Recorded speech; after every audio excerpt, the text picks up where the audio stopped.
everyone, welcome back to my channel. I am here today for my November wrap-up, and I feel like I just filmed my October wrap-up, which I think I did. I think I did it late. That's probably why it feels that way. This one should be a little bit shorter than my normal ones because I finally hit reading slump time.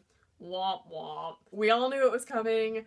I still read a lot of books because for most people reading slumps would be like, I didn't read it all, or I read like 1 or 2 books. I still read like 8 books this month, but for me, that's pretty low, mainly because I don't think I read any physical books. I don't think I picked up and actually looked at the words of any books. All of the books that I read were audiobooks because that's all I really had time to do this month, and it's also really weird not having anything to hold up for you guys. I have like 1 book to hold up. But without further ado, let's get into the books that I read in the month of November. The first book that I read was The Female of the Species by Mindy McGinnis, and she is like steadily rising on my radar of YA authors to watch out for.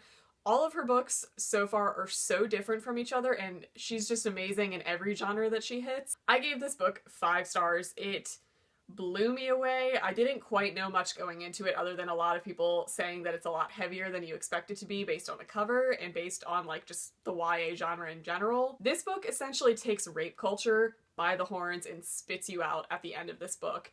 It kind of holds no prisoners, and it's just raw and it's primal. It faces issues surrounding rape, rape culture, sexual abuse, slut shaming, domestic abuse, animal abuse, and it does so in such a direct way that you can't really escape the message that women are not to be trifled with in our culture anymore, and that we're not going to stand for it anymore.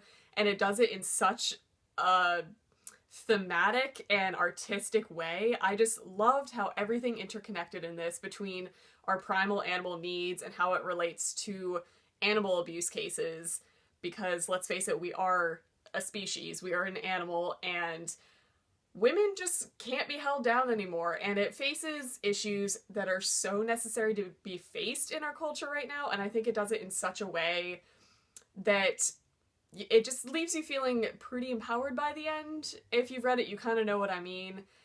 This basically follows a girl whose sister in the past has been taken, and nobody really knows what happens, but it's pretty much understood that she was raped and murdered, and this girl is kind of going through life knowing that everybody knows that about her and about her family, and she is not going to take it anymore. She is taking matters into her own hands, and it was just 5 stars. Read this book, guys. I think this is one of those books that really needs to be read. So after I finished that book, I attempted to move on to a lighter and fluffier read just because of how hard that book hits, and I read It Ends With Us by Colleen Hoover. Yeah, if you've read this book, you know why I'm making this face. This book is not the light and fluffy new adult Colleen Hoover book that I was planning on reading. I was looking for like insta-lovey, really easy contemporary, 20-somethings finds love.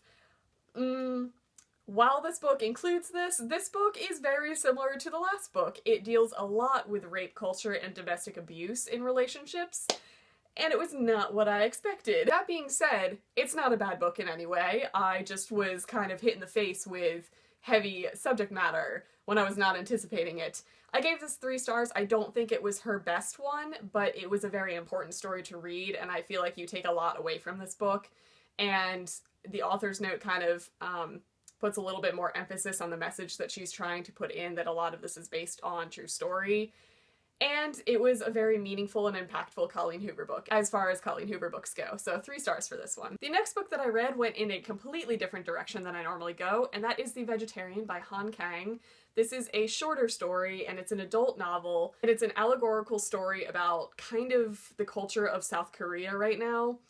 It's very short. It's told in 3 parts about a woman who has kind of a reoccurring nightmare that she pretty much makes the decision based on that nightmare to become a vegetarian and to ultimately lead a more plant-like existence.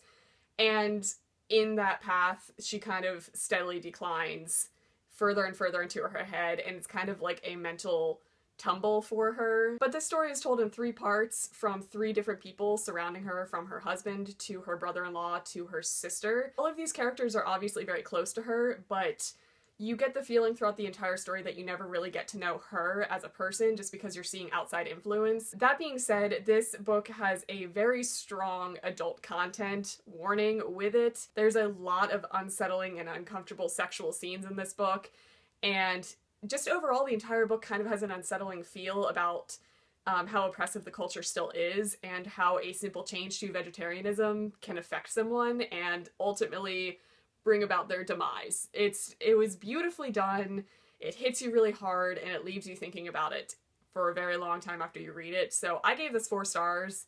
I'm still thinking about it. The next book that I got to is Replica by Lauren Oliver because I love torturing myself. If you have watched my channel for any amount of time, you probably know that I really dislike Lauren Oliver, but for some reason I just can't stop trying to like her. I'm pretty sure I've read every single book that she's written at this point and disliked all of them. I think I'm just trying to find that like diamond in the rough for myself or try and find what makes her popular, and I think I've come to the conclusion that I think I'm just too old for her story. I can't relate to her characters and they always seem way too immature in my opinion, and that's why I have a hard time connecting with them. This one, as far as her stories go, I think is her best one.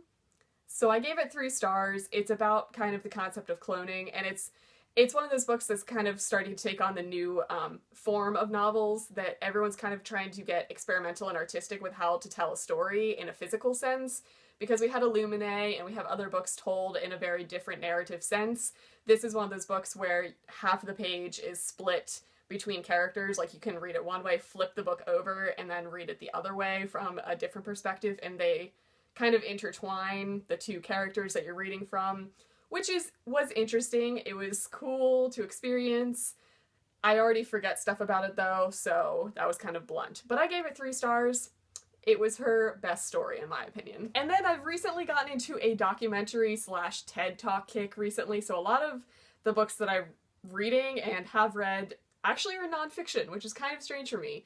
But I finally read a book that a lot of people have recommended to me just because it's not necessarily a relationship, marriage counseling type book, but it's just very interesting on how different people interpret things and perceive things and give and receive emotions, and that is The 5 Love Languages by Gary Chapman. This is a book that's been around for a very long time. It's very universally known and loved, and it pretty much breaks down the 5 personality types of how people perceive love and connection and emotional importance from other people.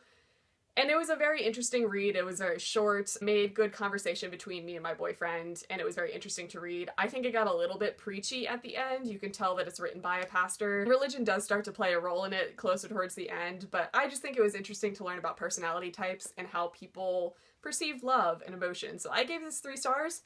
It was interesting. If you're interested in kind of social stuff like that, definitely check it out. Following the same TED Talk path that I've been on, I read 2 books, mainly because I didn't know the first one that I picked was like the younger reader's version of the adult book, so then I read the adult book. But I read Quiet Power and Quiet, both by Susan Cain. This is mainly stemmed off of the TED Talk that Susan Cain did about the power of introverts. The concept of introversion versus extroversion has always been fascinating to me. I always knew that I was introverted. It wasn't until I read these books that I knew how introverted I was. It was just a very interesting look at the idea that half of our society is introverted and that we don't always benefit from group activities and that we need kind of solo time to be able to process and think and recharge. So it was just very interesting to read about. And I know a lot of us on BookTube and in the book community are introverted because reading is a very introverted activity. It's solo. We thrive on alone time. So if any of you guys are interested, I will leave the TED Talk link down below. It's just kind of a brief description of her thoughts on the whole system. And the last book that I got to this month, I'm kind of cheating because I'm filming this a little bit early before the end of the month and I'm not quite done with this. But of course it's the Dark Days Club. This is just like the dust jacket because the actual book is still on my bed right now because I'm still reading it. But this is the Page Turners Book Club pick for November, so if you guys are curious about joining in the conversation or seeing what all of us think about this book, I will leave the group linked down below, and my review and thoughts on everything about this book will be going up on November 1st, so stay tuned for that. So those are all of the books that I got to in the month of November. Kind of small for me. I know that's not really small in terms of most people, but for me it's kind of slumpy. So if you have any really good recommendations of recent releases that you guys have read that will kind of pull me out of the slump, let me know. Leave them in the comments down below. And as always, I hope you guys are reading some amazing books, and I'll see you in my next video.